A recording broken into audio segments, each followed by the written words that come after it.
Hello အားလုံးပဲမင်္ဂလာပါကျွန်တော်ဒီနေ့ကတော့ AutoCAD Course နဲ့ပတ်သက်ပြီးတော့ကျွန်တော်ဒီဗီဒီယိုလေးမှာအသေးသေးရှင်းပြပေးတာပါမယ်ကျွန်တော်တို့ဒီမှာလက်ရှိအခုသင်နေတဲ့ AutoCAD Course နဲ့ပတ်သက်ပြီးတော့ AutoCAD Course ကျွန်တော်တို့အသုံးမျိုးရှိတယ်ပေါ့နော်ပထမတစ်ခုကတော့ AutoCAD Basics ပါနောက်တစ်ခုကကျတော့ AutoCAD Advanced လို့လည်းပြောလို့ရတယ်Drafting Course ဖြစ်ပါတယ်နောက်သုံးတစ်ခုကကျတော့ AutoCAD 3D Modeling Course ပေါ့နော်အဲ့တော့အဲ့ဒီမှာကျွန်တော် AutoCAD Basic ကိုကျွန်တော်စပြီးရှင်းပြပေးပါမယ်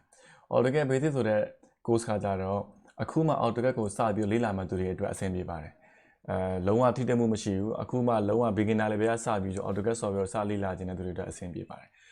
AutoCAD ကိုဘယ်နေရာမှာအဓိကအများဆုံးသုံးကြမလဲဆိုတော့ကျွန်တော်တို့ဒီ design တွေလုပ်တဲ့အခါမှာသုံးမယ်နောက်ပြီးတော့ပုံဆွဲတဲ့ drawing မှာကျွန်တော်တို့သုံးတယ်အစာအုပ်ပုံတွေ mechanical ပုံတွေနောက်ပြီးတော့ဒီပုံမှန်ကျွန်တော်တို့ဒီ object တွေ furniture တွေအများကြီးပဲပေါ့နော်ကျွန်တော်တို့ဆွဲလို့ရတဲ့ 2D 3D isometric သုံးမျိုးစလုံးကျွန်တော် basic course မှာရှိပါတယ်အဲ့တော့ AutoCAD basic ကိုကျွန်တော်လုံးဝအခုမှစပြီးတော့ကွန်ပျူတာအခြေခံကတော့ရှိဖို့လိုတယ်ကွန်ပျူတာအခြေခံသိပြီးတော့အခုမှစလေ့လာမှသူတွေအတွက်ကျွန်တော်တို့ basic ကိုတက်သင်ပါတယ်အဲ့တော့ basic ကိုကျွန်တော်ဘာတွေပါမလဲဆိုတော့ AutoCAD ကိုကျွန်တော်တို့အခြေခံနေစပြီးတော့ AutoCAD ရဲ့ဒီ software ဟိုးအခြေခံနေစပြီး interface တွေပေါ့နော်ဒီ workspace အသုံးပြုပုံပြုံးနည်းတွေပြီးတော့ကျွန်တော်တို့ drawing တွေမှာရှိတဲ့ tool တွေအကြောင်းသွားရမယ်နောက်အဓိက AutoCAD command တွေအကြောင်းပေါ့ command တွေကိုကျွန်တော်စလေ့လာရမယ် line ကိုဘယ်လိုဆွဲမလဲ circle တွေဘယ်လိုစဆွဲမလဲ rectangle ဘယ်လိုဆွဲမလဲ copy တွေ move တွေစသဖြင့် modify command တွေရော draw command တွေရောကျွန်တော်တို့စပြီးတော့လေ့လာရမယ်နောက်ပြီးတော့ကျွန်တော်တို့ပုံတွေထဲမှာတကယ်သုံးဖို့တဲ့ block တွေဖန်တီးရေးဆွဲတာတို့ design center အကြောင်း hype တွေဒါတွေအကုန်လုံးကကျွန်တော် basic course မှာအစားသုံးပါပြီးသားပဲပေါ့နော်နောက်တစ်ခုကကျတော့ကျွန်တော်ဒီ isometric ပိုင်းပါတယ် isometric ဆိုတာကျတော့သုံးဘက်မြင်ပုံပြောတာobject တစ်ခုကိုကျွန်တော်တို့က view သုံးဘက်ကနေပြီးမြင်ရမယ့်ပုံစံအတိုင်းပြန်ဆွဲပေးတာပေါ့နော်အဲ့ကောင်ကျွန်တော် isometric drawing လို့ခေါ်တယ် isometric drawing မိုင်းနေပါမယ်နောက်တစ်ခုက 3D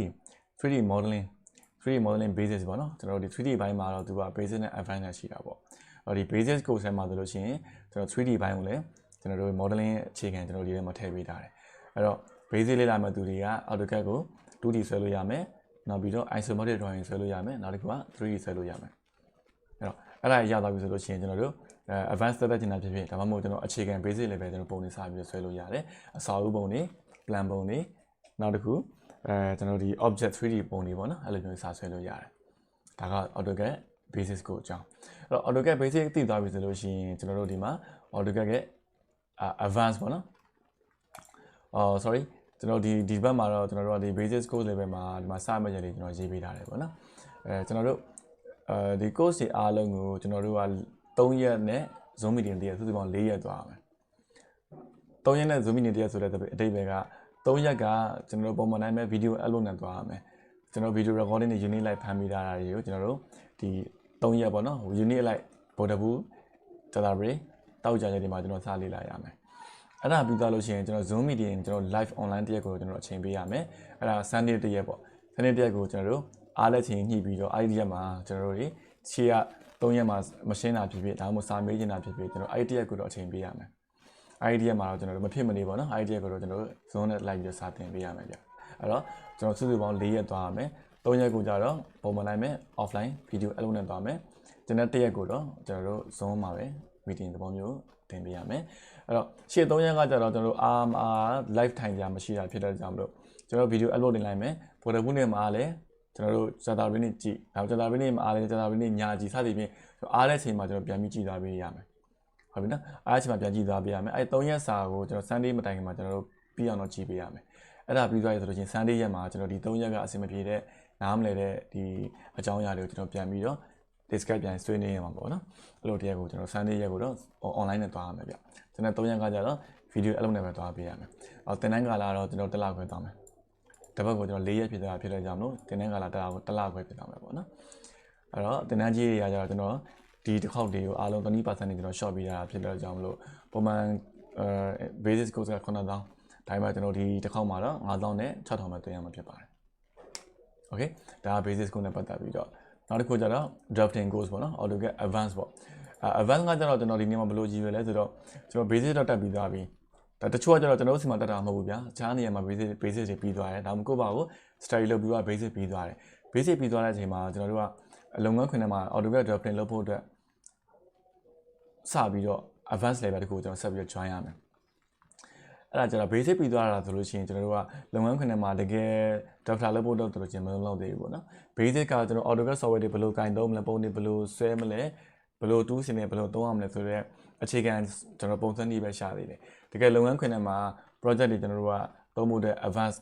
level ကျွန်တော်ဆက်ပြီးတော့လေ့လာဖို့လိုတယ်သူ့မှာကျွန်တော်ဘာတွေပါမလဲဆိုတော့ template တွေစပြီးတော့ဖန်တီးမယ်နောက်ပြီးတော့ template ရဲ့အဓိပ္ပာယ်တွေလာမယ် AutoCAD မှာကျွန်တော်တို့တကယ်သုံးရမယ့် dynamic block တွေ attribute definition block တွေနောက်ပြီးတော့ external reference ပေါ့နော်ဒီ HREF အကြောင်းတွေကျွန်တော်တို့လေ့လာရမယ် reference ဆိုတာဘယ်လိုသဘောတရားမျိုးလဲပေါ့နော်ဘယ်လိုသုံးမလ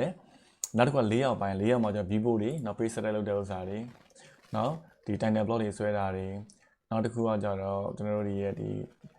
viewport အကြောင်း paper size အကြောင်းနောက် CTB STB plot style တွေဖန်တီးဖို့အကြောင်းပေါ့နော်အဆုံးပဲ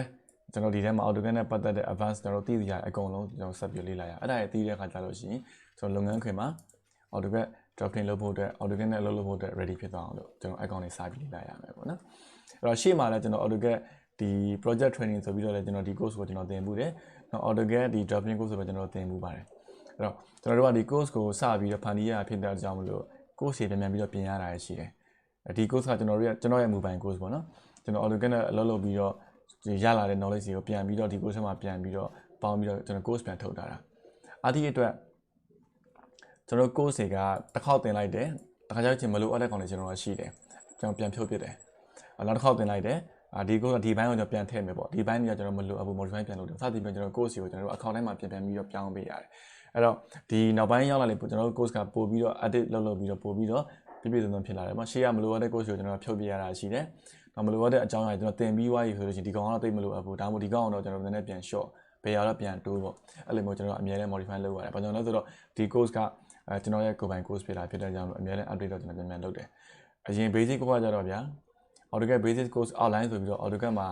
sorry Google မှာခောက်ကြည့်မှဆိုလို့ရှိရင်လည်းဘာတွေသင်လဲဆိုတာတော့ format ကရှိပြီးသားအဲ့တိုင်းသင်သွားရုံပဲ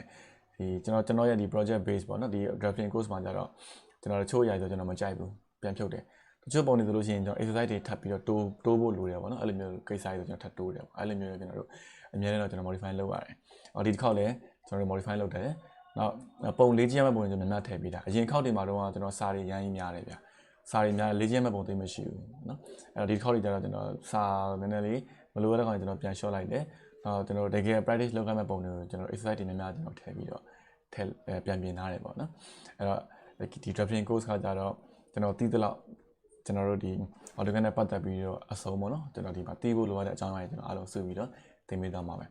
သူလည်းပဲအဲ့ဒီလိုပဲကျွန်တော်တစ်ပတ်ကိုကျွန်တော်တို့က online video အနေနဲ့3ရက်သင်ရမယ်နောက် live ကကြတော့ကျွန်တော်တို့ Sunday တရက်သွားရမယ်ပေါ့အဲ့ဒါကျွန်တော်အချိန်ဒီပါရတော့ကျွန်တော်တို့သင်တဲ့လူတော်မူတည်ပြီးတော့ကျွန်တော်ပြန်ပြီးတော့ discuss ပြန်လုပ်မှာဖြစ်ပါတယ်အဲ့တော့3ရက်မှာတော့ video upload ဖြစ်တဲ့အကြောင်းမလို့ကိုအားတဲ့ချိန်ကျွန်တော်တို့ကြည့်ပေးရဖို့လိုတယ်ကျွန်တော် video တင်တိုင်းကြည့်ရမလို့ကိုအားတဲ့ချိန်မှာကိုကညအားရတယ်လို့ရှိရင်ညပိုင်းကြည့်ပေါ့ဒါမှမဟုတ်မနေ့စောအားတယ်မနေ့စောထားကြည့်ပြီး exercise တွေပြန်လုပ်ပေါ့နော်ဒါပေမဲ့ကျွန်တော်တို့ဒီ Sunday တရက်ကိုတော့ကျွန်တော်မဖြစ်မနေ join ပေးပါရမယ်ရှေ့ကကျွန်တော် online class မှာကျွန်တော်အဲ့လိုမျိုးမ join ခိုင်းဘူးကိုစာမေးရလူရှိမှာပဲစာမေးမယ်ဆိုလာမေးပေါ့အဲ့လိုမျိုးကျွန်တော်လုပ်လာဒါပေမဲ့အဲ့ဒါလည်းထိရောက်မှုသိမရှိဘူးဒီတော်တော်များများဗျာမလုပ်ကြတော့ပေါ့သွားတယ်ပေါ့နော်ချို့ချို့တွေအခုတည်းကျွန်တော် class မပြတ်သေးတဲ့လူတွေလည်းရှိတယ်စာရေးဆက်မလုပ်ကြတော့အဲ့လိုမျိုးကြာနော်ကျွန်တော်တို့ဒီ online class device ကိုတော့ကျွန်တော်တို့ကမဖြစ်မနေလို့ကျွန်တော်တို့ကတရက်ကို join အောင် join ပေးရမယ်ပေါ့နော်ဒါကကျွန်တော်က drafting course နဲ့ပတ်သက်ပြီးတော့ဒါဒီအကြောင်းအရာပေါ့နော်သူလည်းပဲတစ်လပဲသွားအောင်ပါပဲ duration ရော့သွားတယ်ပေါ့နော်ကျွန်တော်4ရက်သွားမှာဖြစ်တော့ကျွန်တော်တစ်လပဲသွားရမယ်သင်တန်းကြီးကပုံမှန်8000ဗျ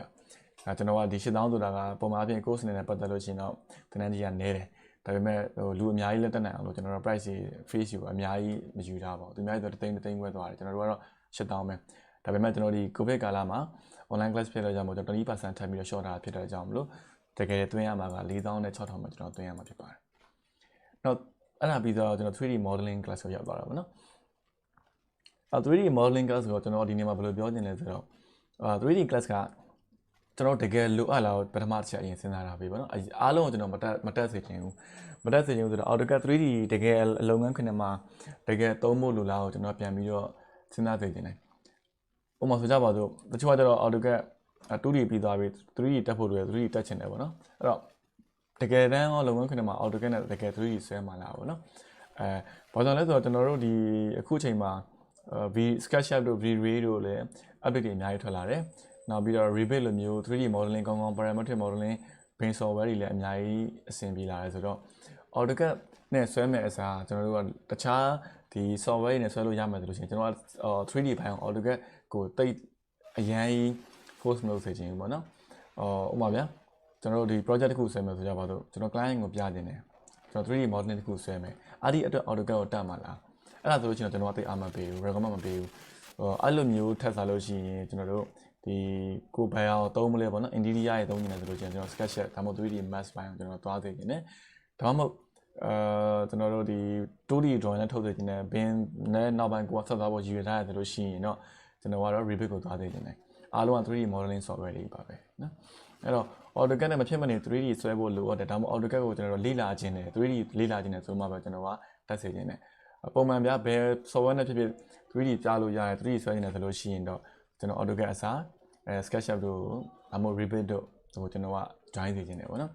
AutoCAD 3D ဘိုင်းမှာကျတော့ကျွန်တော်တို့ဘာကြောင့်မ join စေခြင်းလဲဆိုတော့ AutoCAD နဲ့ 3D ဆွဲရတာကရတော့ရတယ်ဒါပေမဲ့ကျွန်တော်အချိန်အားဖြင့်ကြာတယ်နောက် modify လုပ်ရတာခက်တယ်ဗျwall ဆိုလို့ရှိရင်ကျွန်တော်တို့အိမ်တပုံဆွဲကြမှာဆိုကြပါတော့အိမ်ကိုဆွဲရမှာဆိုလို့ရှိရင်ကျွန်တော် AutoCAD နဲ့ဆွဲတဲ့အိမ်က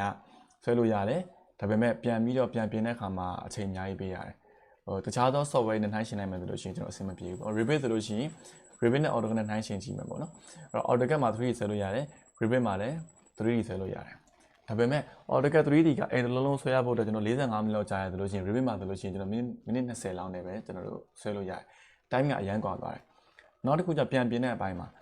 AutoCAD မှာ 3D ဆွဲပြီးသားလို့ကျွန်တော်ပြန်ပြင်နေတယ်ပေါ့ဒီ blade mode တွေမကြိုက်ဘူးဒီတကားတွေမကြိုက်ဘူးဒီခေါင်းမိုးမကြိုက်ဘူးအဲ့လို 3D ပြန်ပြင်မယ်ဆိုလို့ရှိရင်ကျွန်တော်အသစ်ကနေပြန်ပြီးစဆွဲရနေပါလားကိုကျွန်တော်အချိန်ပြန်ယူရတယ် Revit တို့SketchUp တို့မှာတော့အဲ့လိုမဟုတ်ဘူးကျွန်တော်တို့ခဏလေးနဲ့ပြန်ပြင်လို့ရတယ်ပေါ့နော်အဲ့လိုဘိုင်းတွေဖြစ်တယ်အဲ့တော့ 3D ဘိုင်းမှာတော့ကျွန်တော် AutoCAD ကိုအရင်အားမပေးခြင်းဘူး